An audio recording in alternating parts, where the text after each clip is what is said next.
ये खबर जो है वो बेहद चिंता में डालने वाली है कि कल यही एयर इंडिया, इसी एयर इंडिया का विमान जो है वो दुर्घटनाग्रस्त हो जाता है और आज वही एयर इंडिया और एक और एयर इंडिया का विमान जो है उसे इस तरीके की धमकी मिलती है कि विमान में बम है और फिर वो विमान इमरजेंसी लैंडिंग करता है। देखिए, सैबोटेज वाला हिस्सा जो है मैं अभी कोई रूल आउट हम लोग नहीं कर सकते और ना हम कह सकते हैं, क्योंकि फोरेंसिक टीम अपना काम करने में वहाँ पे लगी हुई है अहमदाबाद में।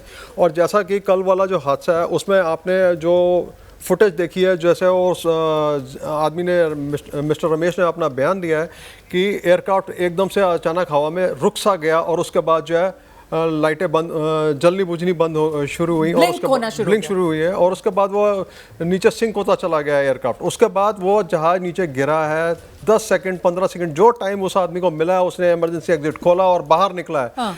और दूसरी साइड के लोग नहीं निकल सके हैं, वो अपनी जान बचा सका है। लेकिन तो इसका मतलब ये है कि उसमें कोई आग नहीं लगी, कोई बम नहीं फटा। लेकिन फोरेंसिक्स वालों को अपना काम फिर भी करना ही करना है, वो क्योंकि कहीं भी बम फटता है तो चाहे छत हो, जमीन हो, कहीं भी उनको वहां पे उस धमाके के और उसके बॉम्ब्स के सुराग जो है वो चीजें मिलेंगी कि कौन सा बम था, क्या था, वो एक्सप्लोसिव का। लेकिन आप ये कह रहे हैं कि शुरुआती नजर में उसमें कोई फाउल प्ले इसलिए नहीं नजर आ रहा है, उसमें कोई फाउल प्ले नजर नहीं आ रहा। ये प्रॉपर एक तरीके से दोनों इंजन का थ्रस्ट लॉस हुआ है और जो भी है वो आप जो बात कह रहे हैं जरा लेकर चलते हैं दर्शकों को। वंदना जी भी इस वक्त हमारे साथ मौजूद हैं। वंदना जी, जो कल वाला हादसा हुआ है उसमें सैबोटेज फाउल प्ले वो नजर नहीं आ रहा है। हमारे साथ जो स्टूडियो में एक्सपर्ट बैठे हुए हैं उनका ये मानना है क्योंकि विमान नीचे आकर गिरा है और नीचे आकर गिरने के बाद आग लगने से पहले इतना समय भी मिला कि वो जो इकलौते यात्री जिंदा बचे हैं विश्वास, वो उस विमान से बाहर निकले और उसके बाद आग लगी।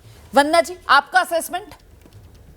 मेरा असेसमेंट भी ये है, पहली बात तो ये कि कुछ रूल करा नहीं जा सकता है। I mean you can not rule out any angle over here.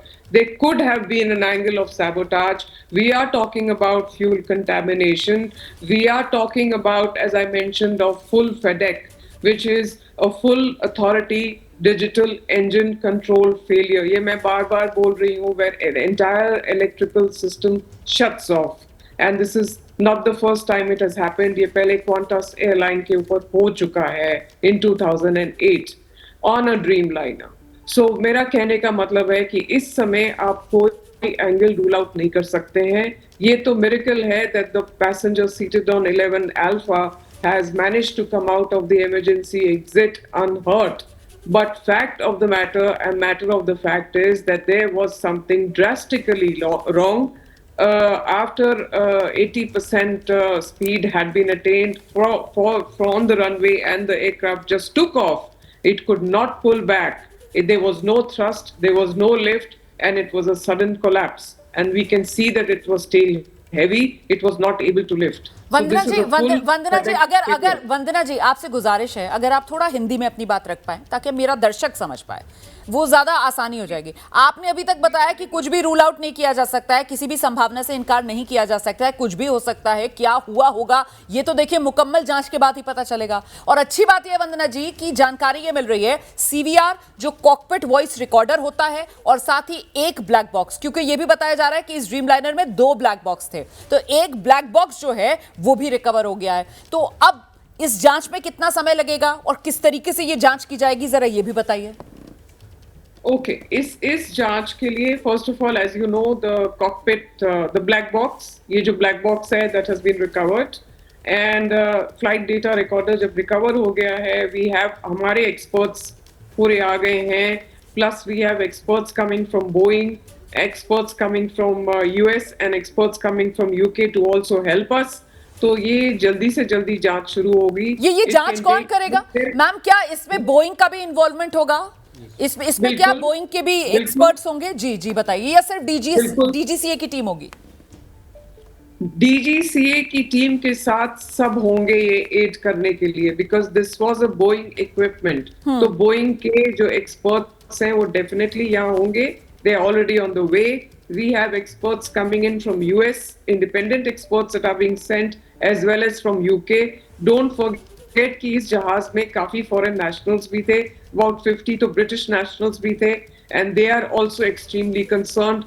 तो experts तो आ रहे हैं to help us in, ये investigation को थोड़ा speed देने के लिए, इसको conclusive करने के लिए। ये नहीं कि इसके लिए हम 3 महीने, 6 महीने या 1 साल लगा दें। तो कितना इसको समय हम आपको लगता है, जिस तरीके से यहाँ पर डीजीसीए की टीम, बोइंग के एक्सपर्ट्स की टीम, यूएस से आप कह रही हैं कि इंडिपेंडेंट एक्सपर्ट्स भी आ रहे हैं, और जाहिर सी बात है यूके, क्योंकि 53 यूके नागरिक भी मारे गए हैं, और जितना हम लोग जानते हैं कि अगर किसी एयरलाइंस के अंदर 20 से ज्यादा किसी एक देश के नागरिक होते हैं तो फिर ऑटोमेटिकली प्रोसीजर ये है कि वो देश भी जांच में शामिल हो जाता है। तो ब्रिटेन का भी इसमें स्टेक है और उसके भी एक्सपर्ट्स होंगे जो इस जांच को कर रहे होंगे। कितना समय लगेगा फिर जांच रिपोर्ट सामने आने में? वंदना जी, जैसे मैंने आपको भी बताया, इसमें 10 दिन से 15 दिन, 2 वीक्स का टाइम दे दें, और 2 वीक्स में ये लोग पूरी जांच कर लें और बता दें कि एग्जैक्टली व्हाट वेंट रॉन्ग।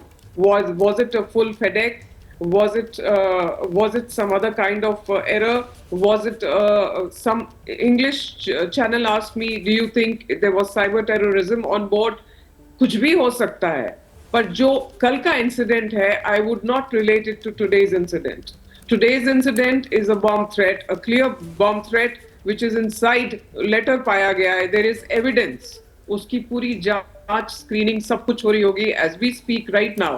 सब कुछ हो रहा होगा। ये बड़ी बात है। देखिए, यहाँ पर एक्सपर्ट कह रही हैं कि ये दोनों घटनाएं जो हैं अलग अलग करके देखना चाहिए, इन दोनों घटनाओं को मिलाकर आप नहीं देख सकते हैं। दो घटनाएं कौन सी? एक तो जो कल सबसे बड़ा विमान हादसा हिंदुस्तान में हुआ है वो, और दूसरा जो अभी आज एयर इंडिया का विमान जिसने थाईलैंड से दिल्ली के लिए उड़ान भरी थी और उस विमान में बम की धमकी। इन दोनों घटनाओं को अलग अलग करके देखने की जरूरत है। फिलहाल बड़ी बात यह कि आखिरकार कल जो सबसे बड़ा विमान हादसा हुआ है, वो सबसे बड़ा विमान हादसा क्यों हुआ, कैसे हुआ, इसकी जांच वो हफ्ते से लेकर 2 हफ्ते तक का समय लग सकता है और सामने आ सकती है पूरी तस्वीर। और जब तक औपचारिक रिपोर्ट सामने नहीं आती है, तब तक किसी भी संभावना को, किसी भी पॉसिबिलिटी को आप पूरी तरीके से रूल आउट नहीं कर सकते। तो साइबर टेररिज्म से लेकर, इंजन फेलियर से लेकर, इलेक्ट्रिक सिस्टम पूरी तरीके से ठप होने से लेकर, वो तमाम एंगल्स हैं जिसको लेकर जांच की जाएगी, और तभी तस्वीर साफ हो पाएगी कि आखिरकार क्यों और कैसे हो गया ये सबसे बड़ा विमान हादसा।